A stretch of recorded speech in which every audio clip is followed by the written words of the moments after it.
Welcome to the Batesville City Council, moving our city forward. Mayor Rick Ellenbaugh, City Clerk Denise Johnson, City Attorney Tim Meitzen, and your council members from left to right, Paige Hubbard, Landon Reeves, Scott Fredericks, Brittany Bennett, and from right to left, Fred Krug, Julie Hinkle, Chris Poole, and Rob Roberts. Welcome you to the meeting. Okay, it's now 5:30, and I would like to call the meeting to order. At this time, I'd like to ask Mr. Nick Baxter to lead us in the opening prayer. Well, if you will, let us pray. Our Father in heaven, how holy is your name. Your kingdom come and your will be done, on earth as it is the same way as it is in heaven. Please give us this day our daily needs and forgive us in the same way that we forgive others. I pray you will continue to protect us from the temptations and the evil ones. For yours is the kingdom and power and the glory forever. Lord, I lift this council to you and those who serve this community. In Jesus' name I pray. Amen. Good one to quotes and paraphrasing.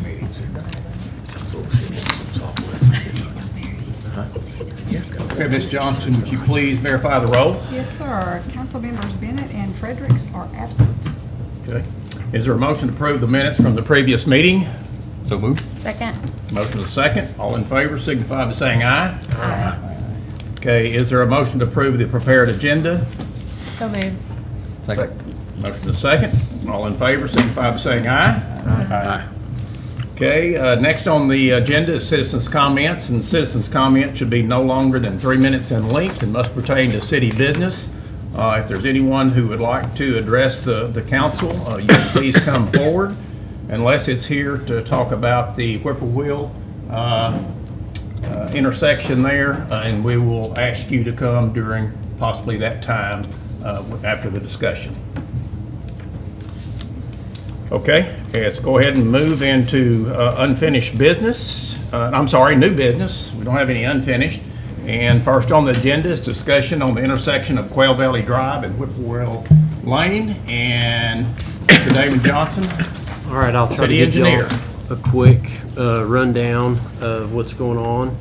So y'all have aerial view from Google, just a Google image, so you can see the intersection.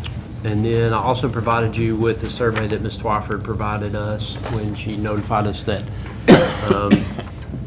that this little leg of the road wasn't a platted street. And that's probably been, 18 or 24 months ago since we kind of started having those discussions.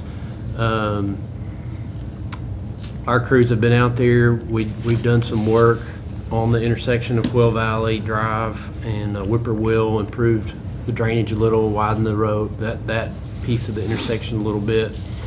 And so, we've done a little bit of work out there that needed to be done. Ms. Twyford brought to our attention. And then additionally, Ms. Twyford had requested that, potentially that the little driveway there, it's not, I guess it's the drive, whatever you want to call it, that cuts across her property, if the city would consider, closing that. Johnny Coles and I looked at it several times. We kind of thought, well, there's you got Quail Valley Drive here, let's try to see what we can do. We kind of piddled around with it for a while. Eventually we did, as you know, recently put out some barricades to close it, and kind of to see if our fire trucks, sanitation trucks could get through there, to see what kind of, what the circumstance would be. One of the issues that we have found on Thunderbird is, so if you come on Quail Valley Drive, there's a little bridge that crosses the creek right there. So fire trucks and sanitation trucks aren't supposed to cross that bridge. It's not rated, weight rated. And so they have to come down Thunderbird and they have to turn left. And when they make that left-hand turn right there, because due to the angle of the intersection, they have to make a multi-point turn. Of course, you don't want a fire truck in an emergency situation to be having to make a multi-point turn. So that's a little bit of a concern there. Fire chief brought to my attention, same for the sanitation vehicles.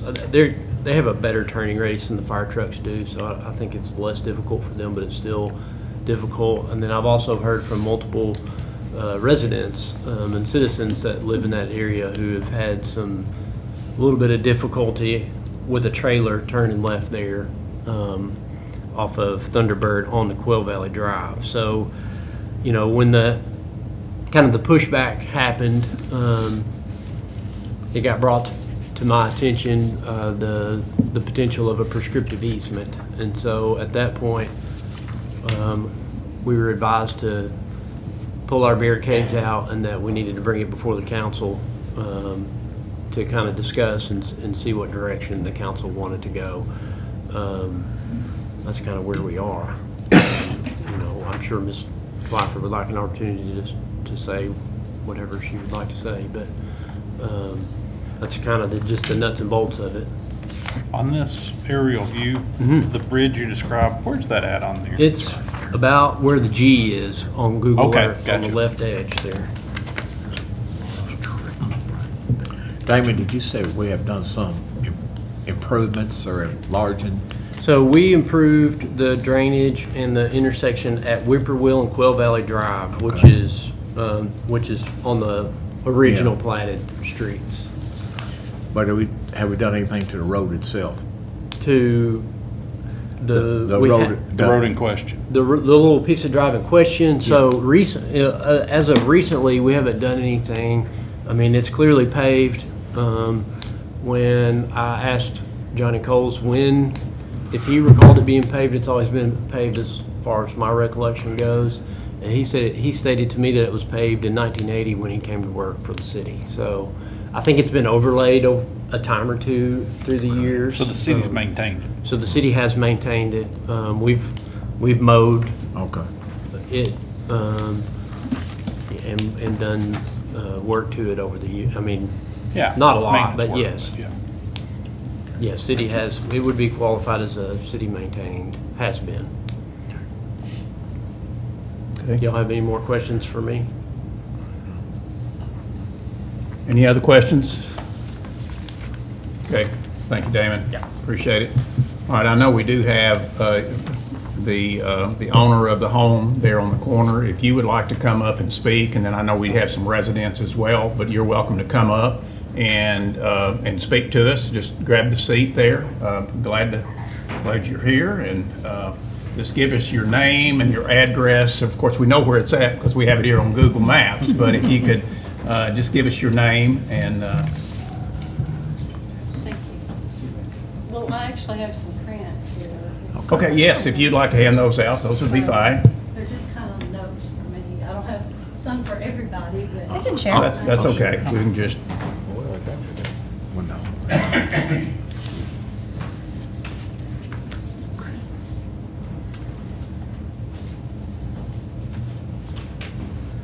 okay, all right. So we can share this. And I'm Myra Twyford. Let's see who everybody else is. Okay. Welcome. Right, don't know. Am I here? Yes, ma'am. Yeah, Rick Ellenball, yes. Denise Johnston, city clerk. Thank you. Sure. I think I got, it's the last one. No. I've got the other pictures. Okay. You may need a reference. Well, if you don't need it, he could play. She doesn't need it. She's got another one for her. Oh, okay. Yeah.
Okay, has everyone had the opportunity to kind of look through the notes and the information there? And Ms. Twyford, would you want to comment or, on some of this to the council? I don't know if you understand any of that I've written there, but certainly if you have any questions about it, that's just my record on, what was done. Absolutely, what yes, was done. yes. But before I purchased the property in 1999, I did go to the city attorney. At the time, it was Scott Stalker. And we discussed it. And, I thought it was kind of unusual that Lot 9 had that pavement across it. And, it wasn't a street or anything.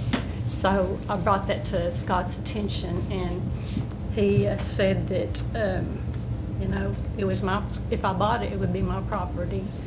That, as long as it didn't interfere with any of the residents or any of the other properties there, access, that I could even block the pavement, if I wanted to. Right. However, I haven't.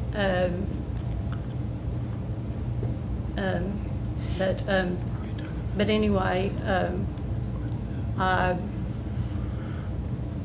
just recently have acquired, I adopted a cat, my mother's cat, and I'm in the yard and in that triangle area all the time doing something, and my cat likes to follow me wherever I'm at.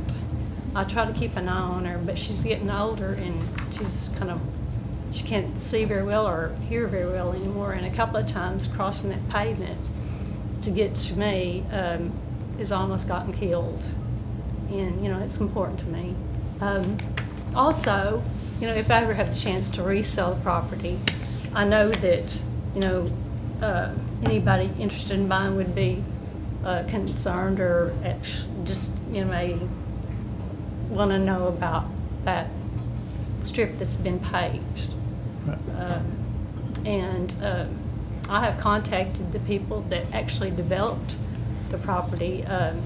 Bill Woodford has passed away, but I spoke to his daughter the other day, and she really didn't know, couldn't recollect when it was paved or anything. But just from this survey done by Peter Musgrave, it just looks like to me, it says it's this crushed stone drive.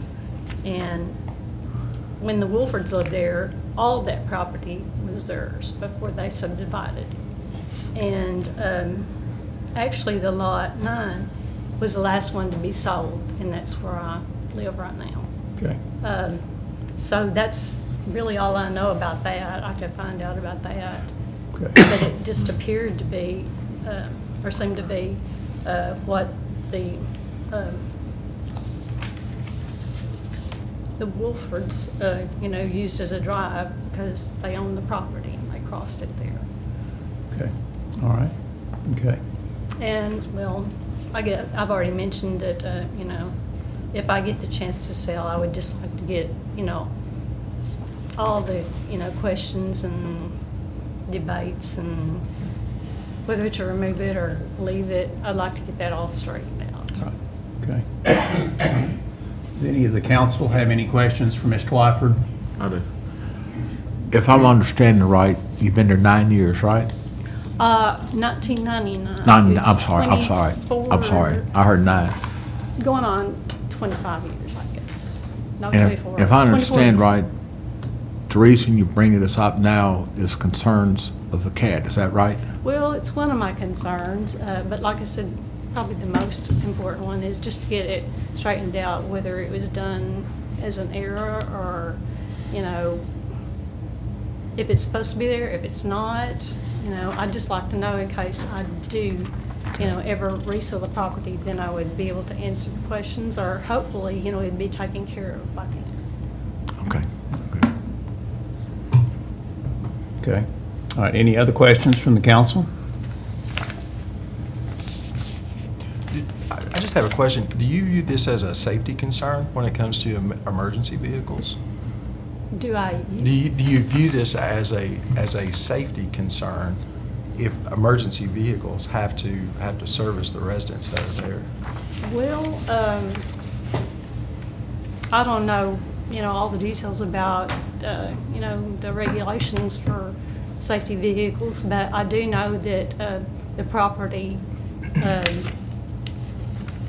Quail Valley intersects, or Whippoorwill intersects Quail Valley, and then Quail Valley, you can turn on Thunderbird, or you can stay straight on Quail Valley and go either way to get to any of the properties. But I think that we heard from the engineer that a fire truck is, that the bridge that the one-lane bridge that they would have to cross over in order to hopefully save your home or save anyone else's is not rated for the weight of a fire truck. Well, I wasn't aware of that, but, I trust his knowledge and records on that. However, I know that right there in that intersection, there's a great big pine tree, and then there's just a small triangle area of, just open area that, nothing is there, basically, just some wild flowers, and that's basically it. I know that a truck or a car, if had to, and they've done it many times, have driven, onto that little area that, well, I don't know what to call it. It's just a piece of ground, right there in front of the tree, the contract. So there's a big area that if they had to, they could turn, make a wide turn, I guess you could say. One more thing. Did you say that are we for sure that the city did that, or did the developer do that? Make that little strip? I mean, I don't think anybody, because I've talked to Johnny Cole about it, and, I talked to Johnny, he said he couldn't remember whether we did it or, Yeah. or the developer did it, The city does it. I mean, everybody's saying the city did it. I mean, I didn't know if we had some proof that that the city did do that, How do we know the Wolfords didn't do it? Well, I don't know. I know that the Wolfords have been gone a long time, and Damon Johnson said that, or someone just said that it had been paved, more than once. As I think it was Damon that said that. Okay, do we have any other questions from the council? Okay, thank you, Ms. Twyford. Thank you. Thank you. And then I'll open it up now for any of the individuals. I know we've got some of the neighborhood that have probably come out, but you're welcome to come out and speak for or against or neutral or whatever. But I know we have the phone calls that I have received and some of the other council have received. I do know there is concern because of that. And of course, we immediately, when I visited with city engineer, Mr. Damon Johnson, we said we've got to send our fire truck out there. And it did create a very difficult, I think he explained it like a 5-point turnaround. Of course, a 5-point turnaround is 1001, 1002. I think you're getting what I'm trying to say. It takes a while. And, we take great pride in getting to a resident in need as quickly as we can. So that is a huge concern on the safety aspect from our fire chief. So let me make sure I understand the fire aspect of it. What you're saying is rather than coming down Quail Valley, which is not shown on the image except for a small part, rather than doing that, the fire truck has to come down Thunderbird. That is correct. And so if they couldn't, so turning left, if they couldn't go through the portion of the road that's That in is question, correct, yes. they can't make that tighter turn to follow Quail Valley on down. Okay. That All right. is correct, yes. Ms. So Sheriff. are we talking about coming off of Quail Valley Drive, taking a hard right onto Whippoorwill, that 90? Is that the point? Talking about coming down Coming through off of here. Thunderbird. And Coming making off this of turn. Thunderbird, if you're Okay. talking about the fire apparatus, the truck If they coming had to there, go down yes. here to some property on, Right. down here, they have to go this way, then make that hard left turn, and then make a right turn. Okay. Right? I wonder if there's a Is that way right? to open that turning point to, so that it makes it less difficult of a turn, to expand, the area for the turning radius. I'll refer to Damon on that. So the intersection of Thunderbird and Quill Valley, there's a tree there on the left at that intersection. So yeah, so I mean, if so directed, that we would have to remove that tree and Make like a wide sweep. excavate that out and put in some better material and make a wide sweep there. I mean, that would be an option. Who owns that property? Well, I mean, we should be able to do that within the existing platted right-of-way without having to get outside the existing right-of-way. Any idea what that would cost? I mean, no, not real dollars, just off the cuff. I mean, it costs, it probably costs, thousands of dollars. By the time we paved it, the pavement would be some of the most expensive part. Of course, we'd probably, there'd be quite a bit of gravel. A week's worth of work probably. We'd probably have, $8,000 or $10,000 in it probably. So has something happened, or this is, Well, what's happened is just the property owner requested that this little piece of this driveway right, was closed, and when you close it, it makes, so right now, when a fire truck comes down Thunderbird, they turn and they go on this little leg right here that was not really a platted street. okay.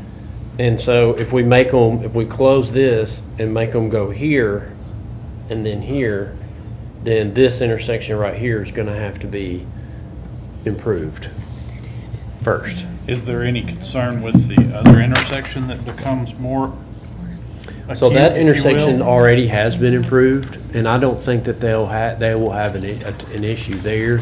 It's significantly wider than this picture, I think, was from, I went back and found one without the leaves on the trees, so this is a 2020 picture, and since then,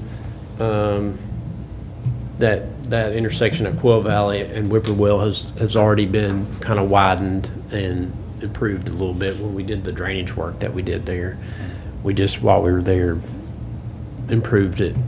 Looks like on the image there's a fence there, right? Yes.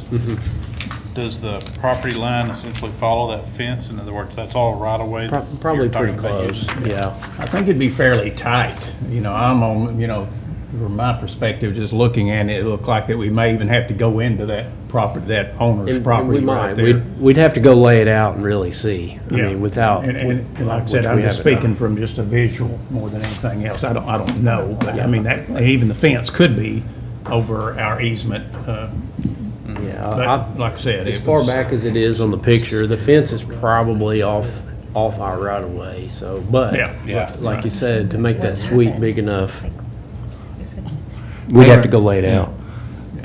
Are we being asked to tear the road up and just remove the road, put it back to dirt again, or what?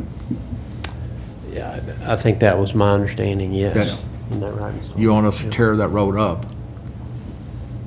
Well, could I say something else? Sure. I just would like to make that area that's paved right now and that continues on to Quail Valley, just a nature area with trees and, nice plants and blooming wildflowers. Okay. know, I went out to the property this morning to look at it firsthand, and Ms. Twyford, you have a beautiful place. It really looks nice. There's no question about that. Personally, I just have a problem with us doing away with something that's been in existence for 44 years and having to spend $8,000, $10,000, $12,000 to replace something that really, I mean, it was there when you bought the property. It had been used for 20 years prior to that. So I don't see that that's a good use of the taxpayers' dollars to do that.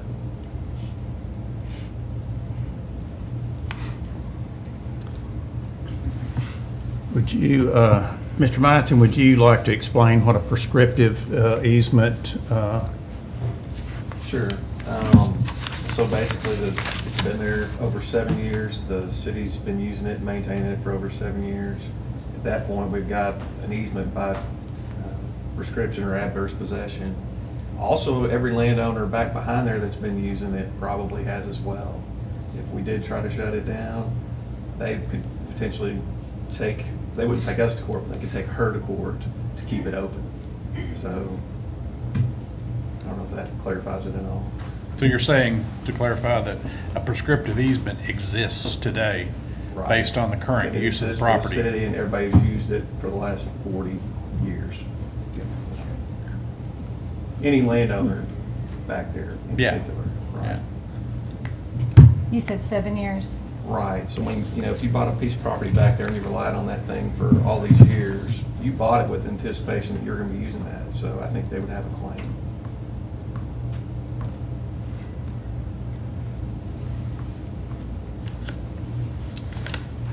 Okay, with all that, Do we know approximately how many, like, what that little triangle is acreage-wise? I mean, is it like,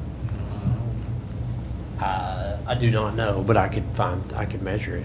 Maybe an eighth. like, yeah, I mean, it looks About pretty eight, small. maybe? What? It's not much. Could I insert something? please. Did you by chance go to the little bridge when you went out there Yes, ma'am. today, Rob? Yes, ma'am. Did you notice that it may be falling in? I noticed. I would think it would be more dangerous for a fire truck than that Yeah. triangle. Yeah. And that should be evaluated. I did notice that, but it was awfully wide or awfully narrow, and I Yeah, was kind of it's concerned very if I were narrow, driving a but fire It truck. was also kind of falling in on Yeah. one side, on Myra's side.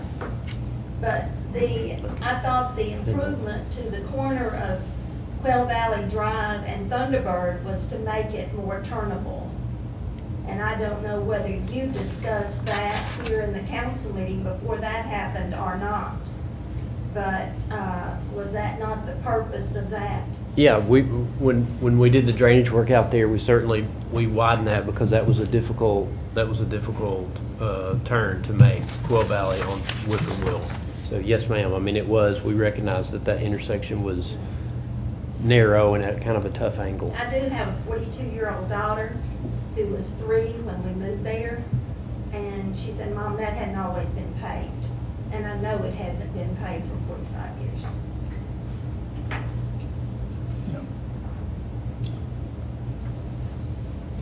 So, Mr. Meinson, And I know if, 7 years is a short do period we of need time. any type, if the council, do they need to have any type of a vote or voice to maintain it as a prescriptive or to move in a different direction? Yeah, I think they could vote to keep maintaining it and keep exercising your easement, or you could just vote to abandon it. Like I said, though, I think the other homeowners back behind that use it would still have a right to use that regardless of what the city does. But I'm not their attorney. Yeah. Council?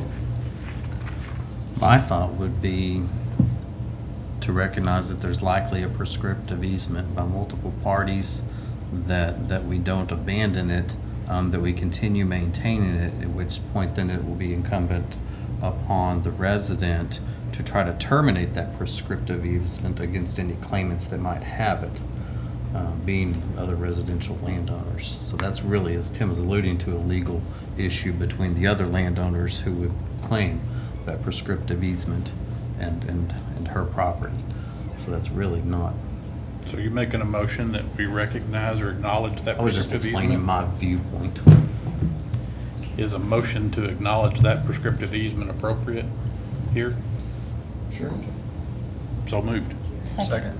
Have a motion and a second to acknowledge it as a prescriptive easement, and I assume that the city would continue to maintain this area.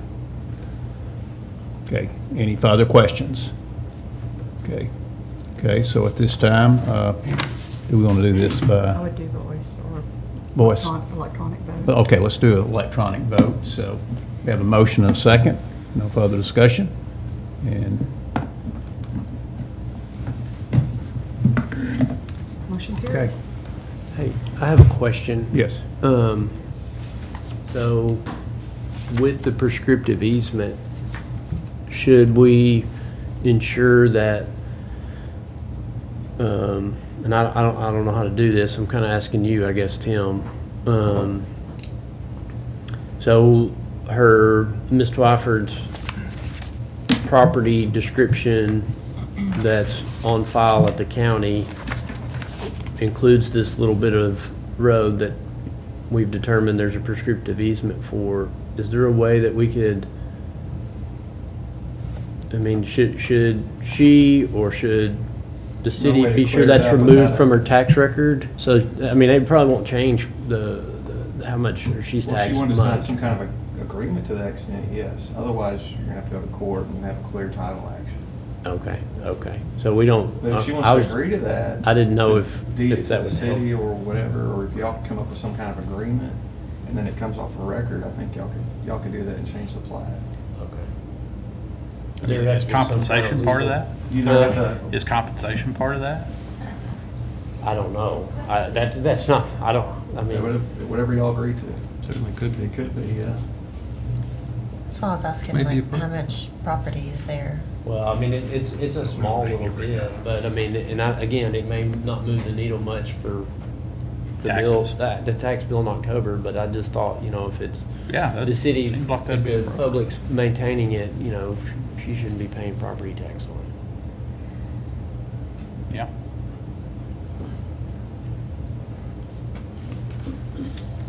So Could I I add think that's something worth to discussing that? with her. I mean, I would consider selling it to the city. I mean, if the city's gonna maintain it and it's gonna be, prescriptive easement there, I mean. okay, I'll tell you what, let's just go ahead and we'll have Mr. Meitzen, if you would, go ahead and explore that and keep the conversation with Damon and see how we need to move forward. So, One of the- I don't think we can get that all worked out Yeah, here we can tonight. let I that think we out need to here. move on. So this is something that needs to be, But we need to explore it.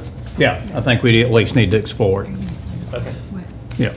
Well, I was going to say, one of the points to take away from this that will be important for you will be that there will be other parties likely involved in these dynamics that aren't here necessarily. So the city, can certainly vote on the city's position, but there will be other parties, such as neighboring, landowners that would likely be able to argue, but successfully or unsuccessfully, but be able to at least have standing to argue that they have that prescriptive easement. So that's why really the city's vote on this wouldn't be, end all be all, because likely you would have downstream effects from that. What the city is acknowledging in its motion is that it thinks that there is likely a prescriptive easement here and that it will continue maintaining it.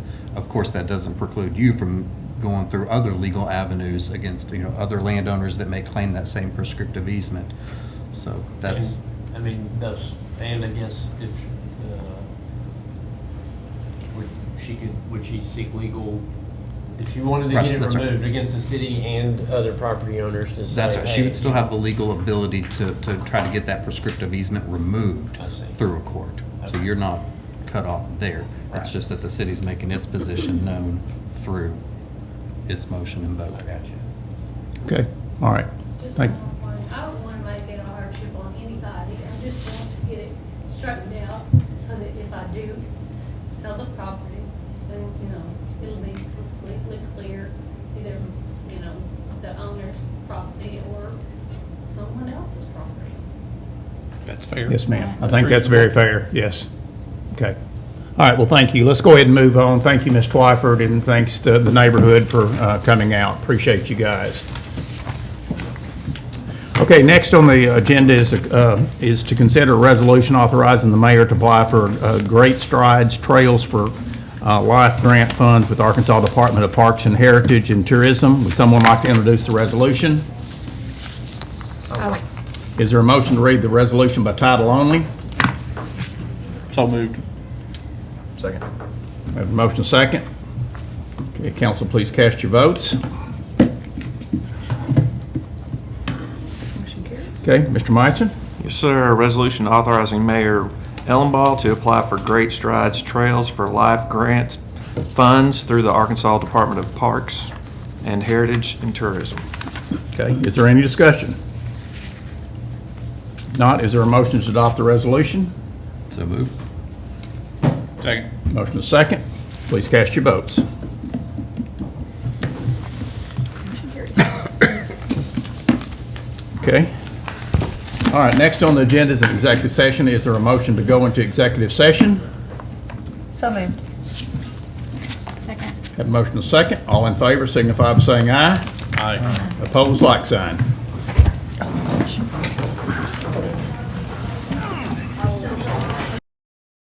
Every morning begins with progress. Finding the new jobs and opportunities that keep the city and its residents moving forward. And we're leading the charge. Negotiating with potential businesses or building streets to their new facilities.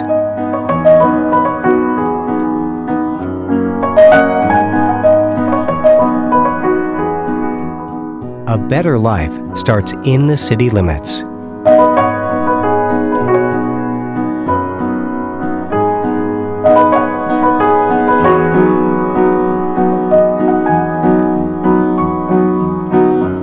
Arkansas's municipal communities improve our quality of life every day.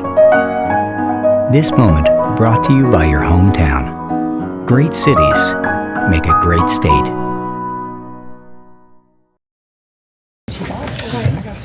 All right.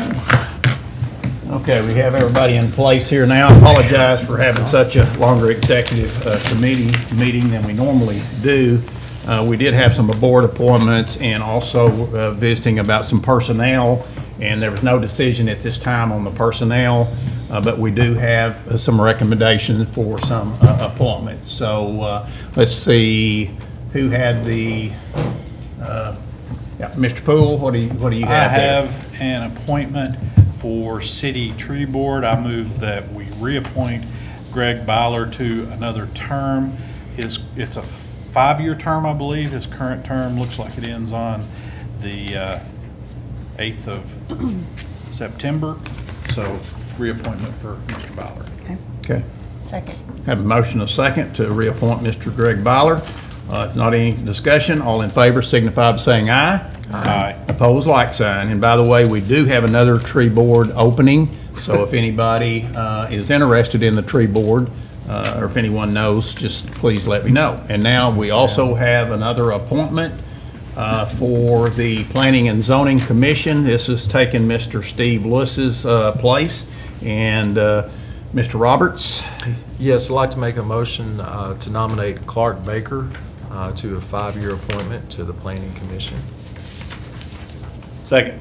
Have a motion and a second to appoint Mr. Clark Baker. Any further discussion? If not, all in favor signify by saying aye. Aye. And opposed, like sign. Okay, next, mayor's comments. Let's go on. The next meeting is, Denise, do you have a calendar there in front of you? It'd be the second Tuesday in September, which would be the 10th. Okay, the 10th. And, okay, and one other thing, our mayors, the city-county connection meetings start a week from Thursday. And our first guest will be Farco, which was M&A Jones. They will be coming and presenting. And the month after that, we'll have the Parks and Tourism gentleman, Mr. Shay Lewis, the Secretary of Parks and Tourism, will be here. So So we're going to hopefully get a good slate of guests. So please come if you can. And like I said, that will be at 5 o'clock at the River Restaurant, and remarks will start at 5:30. Very informal, so please come. Any of our citizens are welcome to come. It'll be at, like I said, in the River Restaurant on the banks of the beautiful White River. Liaison reports. We don't have any. Let's go to council comments. Ms. Hinkle? I've had some customers or citizens ask about, in front of the old West Side Grocery. I don't know what that, it's the Mexican, has the Mexican. Dixie's? Yes, old Dixie's. Dixie's. Yeah. Those They're signs that are out there, if you're on Baker, that Baker Street that you're turning off in between the church and there, I think you're right. and you're looking to your right, those are kind of in the way. Can those just be moved back off the main street? What are the signs? Do you? They're like those little, like, flying signs that just flop in the wind, Oh, that are okay, just stuck in the gotcha. ground. They're not permanent, so Okay, they're just, all right. they're in between the sidewalk who and owns the them? street. Oh. you That's know. where their place is, between the sidewalk and the street, so Yeah. I would assume that's city Okay. property, I don't know. Yeah, I will. So if those could just be moved back. Yeah, I'm sure we can. If you don't care, shoot me a text tomorrow. Okay. And remind me of that. And Okay. if I write it down, I'll I probably can remind you. dispose I of can it. remind you. Okay. Yeah, please do. All right, thank you, Julie. Okay, Ms. Hubbard? None. Mr. Krug? None. Mr. Poole? None. Mr. Reeves? None. Mr. Roberts? None. Okay, there being no further business, is there a motion to adjourn? So moved. Second. Motion second. All in favor signify by saying aye. Aye. This concludes our meeting tonight. The mayor and city council thanks you for tuning into the meeting. Our air times are Monday at 7 p.m., Thursday at 6 p.m., Friday 11:30 a.m., and all other days 4 p.m. Again, our city council says thank you and good night.